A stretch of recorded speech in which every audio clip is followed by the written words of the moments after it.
So I'm going to tell you straight away, this is by far the most challenging drive I have ever put the full self-driving beta through, which if you're familiar with the channel at all, really is saying something. The Berkeley Hills can be a very difficult area to drive, even for a competent human driver, forcing the car to get extremely close to other objects and vehicles and do a lot of negotiating with the human drivers around to get to where it's going.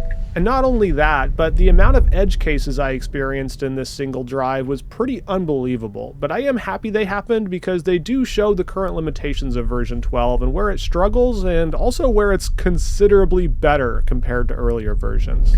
And while this wasn't a perfect drive by any means, and we did have some critical disengagements we're going to talk about, by the end I think you're going to agree that this new approach of using the end-to-end AI architecture is vastly superior to the manual programming the car used to rely on, and it finally feels like we're making major strides towards a true self-driving car. But before we get into the full drive, I need to tell you about an area we have definitely not been making major strides in, which is your internet privacy. Are you aware that Google recently settled a $5 billion lawsuit over tracking and collecting users' data in private mode when they specifically said they weren't? Turns out, incognito mode is not very incognito. Luckily, this video's sponsor gives you a proper way to browse privately: private internet access. Not only does PIA have strict no-logging data policies that have been proven multiple times in court when data was requested, but it's something you can verify yourself because they're completely open source. It works by routing your online traffic through secure tunnels, which helps to keep it away from the prying eyes of hackers, internet service providers, and others who want to view and collect your personal data without your permission. PIA's server infrastructure is the best in the business, letting you spoof your location in 91 different countries and also all 50 US states, which you can use to not only get you a better deal on buying things like flights and games, but can unlock geo-restricted content on all major streaming services. I'll be on their Service TV server in Austria this weekend, watching the F1 race for free. A single membership also covers an unlimited amount of devices, meaning you can protect everyone and every device in your household with ease. By using my link in the description, you can get 83% off and 4 months free, which comes out to about $2 a month. A really great deal for the features you're getting, and by far the cheapest way to watch F1 this season. They have support staff available 24/7 and also offer a 30-day money-back guarantee, so you can give it a try risk-free. Thanks again to PIA for being a long-term sponsor of this channel. Alright, let's get this drive started. You can see it using a turn signal to pull out onto the road, which is a new behavior. Now, I brought the car here to test a few key areas where all previous versions of full self-driving struggled, which, in no particular order, are it coming to abrupt stops when it gets confused or when it gets to an uncontrolled intersection, the random use of turn signals I've been complaining about for years at this point, and also going an appropriate, consistent speed in these narrow streets, because although the speed limit is technically 25, you'd have to be pretty crazy to actually go that fast. And already, just from starting the drive, I think it's pretty clear that the beta is behaving much more cautiously than it ever has before in these tests. One thing I constantly complained about in older versions is that it used to feel like it wanted to get to the speed limit and only slowed down when it saw danger, which made being a passenger pretty stressful and uncomfortable when it would brake hard for unexpected things, but this version seems to really understand the type of road it's driving on. Although this might be a little bit too slow for some people's tastes, I really don't mind as long as it feels comfortable inside the car and it's not doing abrupt movements. I think it's perfectly fine if the car goes a little bit slower than usual through areas like this, because you never know when a mom walking her baby in a stroller is going to pop out behind some bushes. There were a few scenarios you're going to see coming up where I was very appreciative of the overall slower speed the car was going through areas like this. This is a pretty tough right turn we're making here because of how sharp it is. Even though the car turns the steering wheel as far as it can to the right, it doesn't have the turning radius to keep in its lane the whole time, and actually goes a little bit into the oncoming lanes as it makes this turn. This was no big deal because there was no traffic around, but there was traffic the next time we tried here a little bit later in the video. Ahead here, there's a construction zone with a flagger with a stop sign in his hand telling traffic to stop. And although it does slow down initially, it does begin to make a move to go around him, even though he has a stop sign displayed, which does bring our first critical disengagement. It seems to me like Tesla might not have a ton of data of this exact scenario, but interestingly, I re-engage here just to see if it would continue trying to go around him, and it actually doesn't. You can hear it clunking the brakes, and every once in a while it's displaying a path forward, but the car actually stays completely still. Interestingly, version 11 pretty much had the complete opposite problem, where it would come to stop for flaggers, but then it would just treat it like a stop sign and then immediately go. But this one actually stays put while the stop is displayed, and then once he turns around to slow, it does end up proceeding on its own. So definitely not perfect behavior there, and I definitely would call that a pretty critical disengagement, but I still do believe that it's a step up over version 11. Interestingly, the visualizations don't have a model for cones anymore. You can see they're just kind of blobs, and also it's showing the other flaggers with stop signs in their hands, even though they're displaying the slow sign instead. But like I mentioned in my previous version 12 video, I truly believe there is a complete disconnect between what the visualizations are showing and what the car is actually doing. So I don't think we can rely on the visualizations to tell us much anymore. As we fast forward to the next area of interest, you can see at times it actually does go over that 25-mile-an-hour speed limit when conditions are completely clear and there's no traffic around. But as soon as it gets back to these really narrow areas, the speed comes right back down. I would say that the average speed of the car has pretty much been cut in half in areas like this compared to version 11. Bit of a confusing intersection up here when there's a car that appears from our left. This is definitely something version 11 would have hit the brakes pretty hard for, but version 12 doesn't slow down at all and asserts itself through the intersection as it should have. Really nicely done. And although there's some pretty good examples of better path planning and overall smoothness in these clips, I'm going to be fast forwarding through the majority of it because we do have a lot to get through today. We're approaching the end of our navigation route up here, and you can see it signal to get off to the side of the road and pull over, but unfortunately we didn't pull over quite enough to make the driver and the truck behind us feel comfortable passing us. Technically he did have room, but I did have to disengage here to make him feel a little bit more comfortable and widen the gap a little bit. This is what I would consider the first non-critical disengagement, and in the summary at the end of the video I'll explain a little bit more about why I'm separating the disengagements like this now. And after setting in a new navigation route, go ahead and proceed. And again, you can see it using a turn signal to pull out onto the road. Really like that new ability. And after just a few short turns, we end up catching up to that truck that just passed us, who's now pulled off to the side of the road with his hazards on. Something I find interesting is that the truck actually disappears from the visualizations completely here. You can see it's still controlling for it fine. It obviously knows that it's still there, but not showing anything on the visualizations until we're actually passing it right now. Not really sure what that was about, but doing a pretty nice job maintaining speed as it was passing the truck because it did get a little narrow. Also does a great job of maintaining speed in areas like this where multiple roads come together with no traffic controls. Version 11 would come to complete stops in roads like this, treating it like a regular intersection with a stop sign or something, but version 12 just slows down. Behavior like this feels much more human-like and natural than what older versions used to do. You can even see it again here. These three intersections all come together and there's no traffic controls for anybody. You can see it just kind of slows down, makes sure it's good, and then continues without stopping. Like I said, still a little bit slow. I personally would be driving a little bit faster through here as it's pretty much completely clear ahead of us, but the thing is that it does it smoothly. I really don't mind if a self-driving car like this goes a little bit slower than I'm used to, as long as it's smooth, and version 12 nails it on the smoothness. Another example of that here, as we slow down for this little mini construction zone here, you can see the gentleman to our right is waving us through. It does slow down and behaves a lot more cautiously, but doesn't come to that full stop like it used to anymore. The way it's able to analyze situations by doing a slow creep instead of coming to a complete stop and then trying to figure out what to do just makes it feel so much more competent behind the wheel. And it also gives an indication to other humans on the road or pedestrians on the road of what you're actually trying to do. Just got to the end of our destination route, so putting a new one in, and this next stop sign is a pretty tough one. You can see it's very difficult to see incoming traffic on the left because that tree is directly there, and even though it displays a car on the visualization, it doesn't seem to control for it and pulls out a little bit too far for my comfort here. Now, when disengagements like these happen, a lot of people are quick to point out that they don't think Tesla has the right hardware setup, where the cameras, instead of being in the front bumper where they'd have a better view of that that situation, they were on the B pillar. But actually, since it was visualizing the car correctly the entire time, I think this is more of a matter of bad behavior rather than the actual camera hardware being not up to snuff. There is another similar incident that happens towards the end of the drive where it was visualizing the cars perfectly but not controlling for them the way I'd like. So I think it probably is a data problem here. There's a driver coming at us right now who doesn't seem to see us at all and then notices at the last second and then makes a harsh swerve towards the edge of the road so that we can pass. Not exactly sure what her attention was on here, but it definitely was not on the road ahead, and you're going to see FSD do a much better job of handling incoming cars a little later in the video.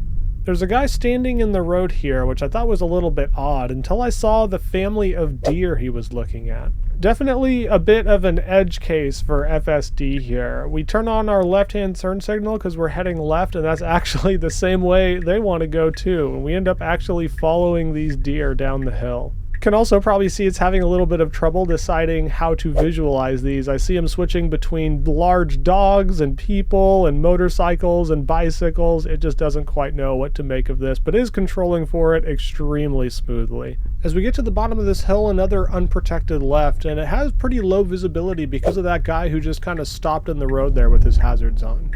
Now there was actually kind of a shunt of acceleration here, and I think it might have been caused from the bicycle approaching from behind us. You can see a creeping wall is displayed there. It wasn't really obeying it. It ends up just kind of slowly creeping through here and actually does a really nice job this time. So the reason I said that sudden shunt of acceleration could have been caused by the bicycle approaching from behind is because I was stopped behind another car in an intersection the other day, and there was a truck that pulled up really close to my rear bumper, and FSD actually pulled forward towards the stopped car ahead of it to get away from this truck, which I thought was pretty amazing. I think I can probably replicate that scenario in some testing I'm going to be doing in the future, so stay tuned for that. We've reached the end of our navigation route, and it is at the end of a court, so it's going to be pretty impossible for full self-driving to get out of here because it cannot yet reverse. So I do put in a new navigation route just to see what would happen, and surprisingly, FSD turns on its left-hand turn signal and starts to pull into the driveway to our left. Now, call me crazy, but I think this may be the closest full self-driving has ever gotten to feeling like it wants to do a complete three-point turn. Unfortunately, it doesn't shift into reverse quite yet, so this did count for our second non-critical disengagement. But this really made me feel like it has the capability of doing these maneuvers now, and it's just not allowed to shift into reverse quite yet. I'm really interested to hear what you guys think about this one in the comments. Something that I completely forgot to talk about in my initial review of version 12 and last video was the turn signals. I forgot to talk about them because I don't even think about them anymore. You can see it's finally doing a proper job and using turn signals when it's supposed to and not turning them on randomly when it goes around big corners like it used to. Finally, turn signals seem to be pretty much fixed. This is our first interaction of many of an oncoming car approaching when there's only room for one of us to fit on the road, and you can see it doing a nice job pulling over and yielding for this car. Again, not coming to a full stop and then proceeding right away. There is going to be many more examples of that right-of-way negotiation down narrow streets a little bit further into the drive. And I can tell you, even though version 11 handled it fairly well most of the time, things are unbelievably good in version 12. Dare I say, better than most humans around here, but I'll leave that up to you. Unfortunately, right here is when I lost the interior camera. It actually overheated. So I do let the car drive a little bit more, but I figured it'd be better just to pull off to the side of the road up here and let the camera cool down before proceeding again. So I do disengage right after this turn, but I'm not going to count this as another non-critical disengagement because this wasn't the car's fault. This was just the recording equipment. So I'm going to go ahead and just skip until we're back on the road. While the camera was cooling down, I went ahead and manually drove a couple of blocks over where it seemed like there was a little bit more traffic than the area we were just driving in. So hopefully it has to deal with some right-of-way negotiations, and it didn't take very long. You can see a car up here, but FSD doesn't slow down pretty much at all and just keeps going at consistent speed because we were the ones who had to take that right-of-way. There was no way for us to yield there. And another one in an uncontrolled intersection up here where there's a Model X turning right and we're turning left, and it does a great job of yielding to them while also not coming to a complete stop. I hate to keep repeating how not coming to a full stop is good behavior, but it really does make a world of difference. It finally feels like human drivers around know what the car's intentions are. Kind of an odd situation up here where there's a truck pulled off to the road and then he slowly pulls back onto the road, and you can see the Beta initially wanted to pass him but then decides against it, and he does end up going through this intersection and making a U-turn, which I'm not sure is the most legal of things to do. But the car doesn't seem to care too much. It does kind of behave a little bit more cautiously around him with a very slow creep, but ends up proceeding as soon as he completes his U-turn. The next move I can imagine will be a pretty controversial one, kind of like that move in the Costco parking lot I showed you last time, but as we approach our next left-hand turn up here, there's a cyclist coming straight towards us. Now, any other version of full self-driving would have definitely waited for this cyclist to pass, but this one actually shoots the gap in front of him. It did it safely and there was plenty of time, but I could not believe it. Now, personally, I would have probably done the exact same thing in that scenario, just like I would have shot the gap between those Costco shoppers, but it's pretty unbelievable seeing full self-driving do it from one update to another. It definitely seems to have grown a pair. Nothing too crazy up here, but after this left turn, we do have another pinch point with an oncoming car, but this time there's enough room in the road for us both to make it through, and you can see the car head towards the curb but still maintain speed through the entire thing. Very nicely done yet again, and things get even crazier with the oncoming cars a little later in the video. If you look off to the left-hand side at this next stop sign, it actually says road closed except for local traffic. So our navigation route wasn't actually routed through there this time, but I did go ahead and take note of that location so that we could get the car to go through there to see what would happen. Full self-driving has never really reacted to those signs ever before, so it'll be interesting to see how version 12 handles it. Model 3 approaches from the front, and they have to be the one to yield because we really don't have anywhere to go. And you can see the Beta comes to basically a full stop and gives them plenty of room, and we go ahead and proceed as soon as they move off to the side. Again, extremely well done. And I'm not sure if you've noticed, but there are Teslas absolutely everywhere in these streets. It's pretty insane. Now our navigation pin is off to our right-hand side up here where that Model 3 is parked, and you can see it initially pull off to the side of the road, but then kind of doesn't seem like it likes this parking spot very much. And it kind of just keeps creeping forward, which kind of made it a little awkward with these people kind of sitting here looking at me like, what is this guy doing? And it actually just continues on down the street here until it finds a better spot to pull off to the side of the road. Very slowly, I might add. And even more interesting, after we pass our destination point, you can see the navigation reroutes and has us going around the block to get back to the navigation point here, but it ignores that and just pulls off to the side of the road once it has a little bit more room.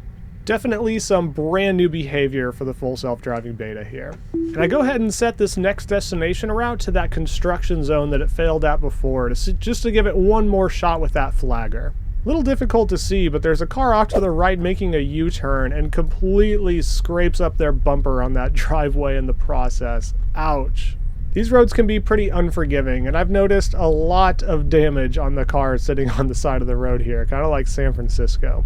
Another little right-of-way negotiation here as we're passing these parked cars. We're kind of too far to give him the right-of-way anymore, and he flashes his high beams at us to give us the right-of-way. I don't really think him flashing his high beams had anything to do with the Beta's decision to proceed here, but maybe in the future, with enough data, it can do stuff like that. Another kind of interesting situation up here where there's a gentleman just kind of walking down the center of the road. I don't think he knows we're here at all, and the car just kind of slowly follows behind him. Kind of reminds me of when we were following the deer earlier, and definitely follows a little bit closer than earlier versions probably would have. I'll leave it up to you to decide if that's a good thing or not. We have to get close to another pedestrian up here, a little bit of a pinch point, and this time you can see the Beta comes to basically a complete stop when they were walking right beside the vehicle to be extra safe. All the pedestrian interactions I've had on version 12 so far have been very good compared to previous versions. Kind of an odd intersection here where we're making a left, and you can see after the truck passes we creep forward for visibility, and it's still a little bit nervous to proceed. And actually when the mail truck pulls out, we get a boost of acceleration. That is yet another area where version 12 seems vastly improved compared to previous versions. Previous versions used to do boosts of acceleration sometimes too, but I could never really figure out a rhyme or reason for it. Sometimes it would do it pretty randomly when there was not even any other cars around, but version 12 seems to only do it, at least in my experience so far, when it, like in that situation, when it had pulled out in front of somebody and needed to get out of their way. Also wanted to slow the video down just to point out that it's doing a great job going over really rough roads like this. It slows way down and goes a consistent speed. This is just pretty amazing stuff. This is something that I didn't know how they were going to solve with vision only, but it seems like the end-to-end network really solves a lot of things like that. I mean, I know that I'm really only slowing down the video for little critiques I have when the system's doing something wrong or more interesting moments, but it's pretty incredible how it's able to drive through these roads now. Like seriously, what a huge difference compared to even one version ago. This went from a very stressful drive to a fairly relaxing one, mostly because of that speed control. We're now going to do that same right-hand turn we did in the beginning of the video, but this time there's a lot more traffic. And you can see the beta kind of creeping out here and has to stop because there's traffic incoming from the right. And this driver wants to be polite and is actually waiting for us to make the right turn, which makes it worse for us because we have to get super close to his car to complete the maneuver. If you're one of these polite drivers, please just take your right of way. I beg you, please just take your right of way and don't make things awkward for everybody. Unfortunately, we didn't get a second try with the flagger. There is still cones routing the car into the oncoming lanes, and it handles it very smoothly, but unfortunately we did not get another chance with that stop sign. Which was a little bit of a shame, because I would have really loved to put it through that exact situation again to see if there was any different results, because I have a feeling things aren't super consistent on this new end-to-end architecture, and we can see very different results. As we snake our way through these narrow streets, it's actually interesting. The car's average speed seems to be going up as it's following this vehicle in front of us. It seems to be much more comfortable with a lead car going first and kind of following that lead car rather than being the first one into the unknown. After we make this next right-hand turn, we have a UPS truck stopped in the road with a driver making a delivery. This could be a pretty tough situation because the view of incoming traffic is completely blocked at this point, but it goes ahead and slowly proceeds around the truck. And again, if you just keep your eye on the speedometer, whenever the car in front of us is in view, it seems to try to match its speed to the best of its ability, and then whenever it disappears behind a corner, it kind of slows right back down and goes slower than normal. So funny, reminds me of kind of an overly cautious human driver. We are now approaching the road closure sign ahead that says road closed except for local traffic, and keep your eye on the path planner here. For the first time ever, it really does seem like Full Self Driving read the sign and is now rerouting to get around the road closure. But in the end, it ends up going right around, which makes it have to deal with a much tougher situation. I know I probably should have disengaged back there, but this one's for science. There is a curb we can technically drive up onto, but FSD doesn't seem like that's what it wants to do, and it wants to squeeze this gap instead. The excavator operator waves us through, and FSD goes for it. It was definitely mildly terrifying letting the car get through this one all on its own with inches to spare between the back and the front right now, and probably shouldn't have been in this situation in the first place, but it did handle it. So although a pretty disappointing result with the road closure sign, at the same time, there's zero chance any other version of Full Self Driving would have been able to make it through with that excavator there. Also has to thread the needle between these two cones here, which you can see it doing very confidently. I think it's amazing the car is able to do these slow creeps instead of me needing to override the accelerator in situations like this. We are now at our navigation point and the car pulls over, so I go ahead and put a new one in and we resume. And credit for where it's due, it's been driving a really long time through these streets with no interventions at all. This is another one of those stop signs without a great view of incoming traffic from the left, and the car actually needs to creep forward a bit to get a view of oncoming traffic. And a car does appear, and I want you to watch how quickly it accelerates as soon as it realizes that he's turning right. Every other full self-driving version up to this point seemed to need a completely clear road in order to proceed in the intersection, but this one seems to take more cues from the car, like turn signals or them slowing down or turning their wheels. It's really, really incredible stuff. We have a left turn up here, and a bit of an awkward situation happens when a pedestrian appears from behind these cars who's crossing the street and kind of makes us stop in the middle of the road here. It does proceed pretty quickly after she clears the crosswalk, but to be honest with you, I would have much preferred if the car went back into its own lane to wait for the pedestrian to cross, because sitting in the middle of oncoming lanes is never a good idea because you never know who's going to be crazy coming around a corner. And I did think it had an opportunity to go back to its own lane that it didn't take. That sudden stop was us reaching the end of another navigation point and me putting in a new one. And there is another pretty odd edge case coming right up here. As we approach this stop sign, there's a person in his car with hazards on, and he has his hand out the window waving us to go by him. I don't know what he's doing here. This seems like the absolute worst place you could possibly pull over in an area like this, and it didn't seem like full self-driving was going to make the maneuver, so I did have to help it out a little bit. You can see I re-engaged immediately, and it did complete the maneuver, but did need a little bit of help to get around it in the first place. Doesn't seem to fully grasp the concept of hazards quite yet. This was another unprotected turn it had to creep pretty far forward for in order to see incoming traffic, but it actually does a really great job here.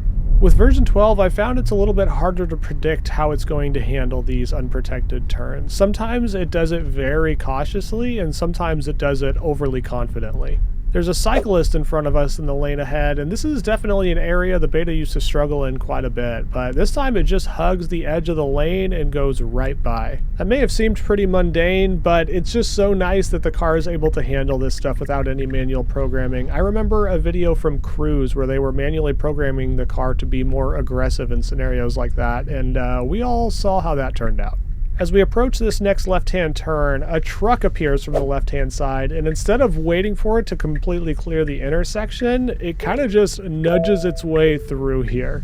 Probably not what I would have done. It caused us to get really close to those other parked cars. Version 12 starting to behave a little bit too close to a local around here for my liking.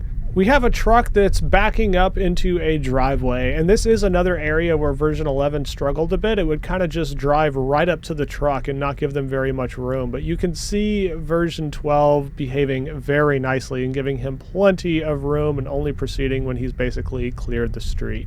I really like that because it makes it a lot less awkward for the driver backing up. We have reached the end of our destination, and the beta actually pulls in right behind this truck to our right and doesn't leave much room in front of us. So I do put a new navigation route and engage FSD again, but it basically would have to do a full turn on the steering wheel and go all the way to the locked position to proceed here, but it just doesn't seem like it's going to do it. So I do have to help it out a little bit, which does cause our fourth non-critical disengagement of the drive. And some of you may be wondering why I am counting this end of drive disengagement as a disengagement, because I never have before. But the reason is that version 12 has the ability to pull over. And if it pulls itself into a spot that it can't continue going from again, I think that's pretty fair to call it a non-critical disengagement. Seeing how the beta is handling the majority of this stuff, my standards have increased significantly since we tested this with version 11. The car does a couple really incredible moves coming up here. So first you can see a truck coming over the hill, and it immediately gets over to the right-hand lane, doesn't come to a full stop, just goes very slow and waits for him to pass, and then gets on the accelerator pedal even before he passed. Very smooth and quick decision making. I know a lot of humans that wouldn't have been able to do that so well. And same thing for the situation up here. You can see a car appear from the bottom of the hill, and it immediately starts yielding to it, but then once they start slowing down, it changes its mind and takes the right-of-way instead. The quickness of these decisions is just something I've never seen, and something that makes me super excited for the future of full self-driving. It's definitely not perfect yet though, as you're going to see right now.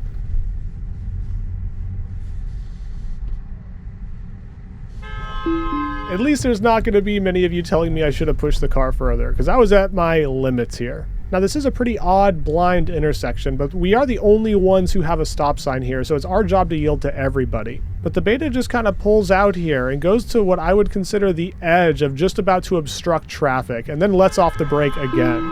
Also a very well-deserved human honk there. We can't go through a video without at least one.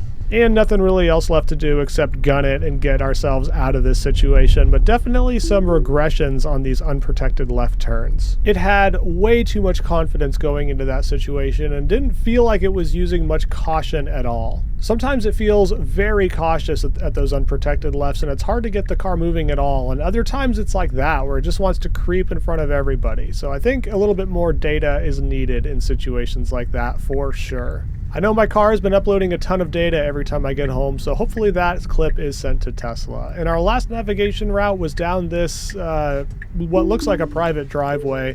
So I go ahead and disengage here, but not counting that one against the car. I actually think that's the exact same place that we ended up in our last video. So now I have the tough job of trying to summarize what we just saw. I'll start out with the positives, and there's actually quite a few of them. First, the car's speed control is significantly better than any version before it. All my previous drives on these streets have been extremely stressful, and while this one was indeed stressful at times, for the most part it behaved very cautiously and went at a very appropriate speed at all times. I never felt like it was driving too quickly once, which is awesome. Second is that the car did everything by itself, meaning I didn't override the accelerator pedal a single time during this entire drive, and for the situations I put it through, I think that's pretty incredible, because there's no way version 11 would have been able to get through a lot of these same situations. Third is that the car also never did any awkward stops in unmarked intersections like it used to every single time I brought it out here before, and instead it now does a slow creep through them, which feels dramatically better. And last, but definitely not least, turn signals have gotten significantly better. I wouldn't call them perfect quite yet, but it's to the point now where I literally don't even think about them anymore, which is a huge change from just one version ago. And now onto the negatives. In the end, we had 3 what I would consider critical disengagements. One of them was for the handheld stop sign at the beginning of the video, and the other 2 were the unprotected left turns where the car seemed to be able to see and visualize traffic coming from each direction, but the behavior didn't reflect that. I think these kind of situations may be the reason this version hasn't been pushed out to a wider group yet, even though it is arguably much better than version 11 in pretty much all other aspects. There were also 4 non-critical disengagements where the car in one way or another got itself stuck and needed some help, but those weren't very big deals in my opinion, and I think the ability to reverse might be all that's needed to solve these kind of situations in the future. And of course, we can't forget the well-deserved human honk that happened with the last disengagement. Thank you so much for watching. If you've made it this far into the video, please leave a thumbs up or comment on your way out. I'm really interested to hear your thoughts on this one. Until next time, everybody. Bye.